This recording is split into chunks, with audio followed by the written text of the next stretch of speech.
તો આ તરફ નવસારીના બિલીમોરામાં ડીજીવીસીએલની ઘોર બેદરકારી સામે આવી કે જ્યાં પતરાના મકાનમાં રહેતા ગ્રાહકને 20 લાખનું બિલ ફટકારાયું છે।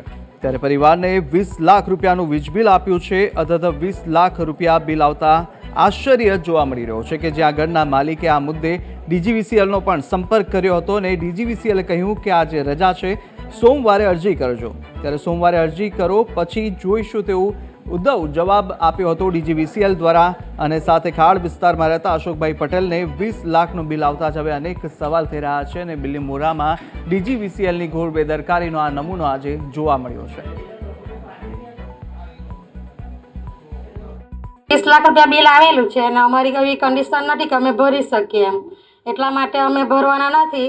અમારું જે રેગ્યુલર બિલ છે તે જ અમે ભરીશું। આમાં અમારી ભૂલ નથી એટલે અમે જીબીમાં આવીશું પણ નહીં। તમારી ભૂલ છે, તમે ઘરે આવીને તમે સુધારો કરો અને અમને કંઈ ન્યાય આપો ને અમારું બિલ જે રેગ્યુલર છે તે અમે ભરીશું।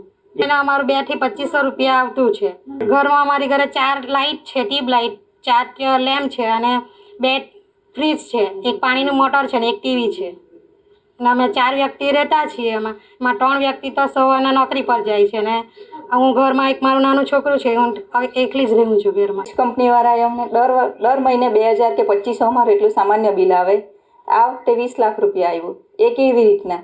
અમારા ઘરમાં 4 પંખા છે, 4 ટ્યુબલાઇટ છે ને 4 બલ્બ છે, એક ટીવી છે ને એક મોટર છે, એટલું છે। એનું કંઈ એટલું 20 લાખ રૂપિયા બિલ આવે?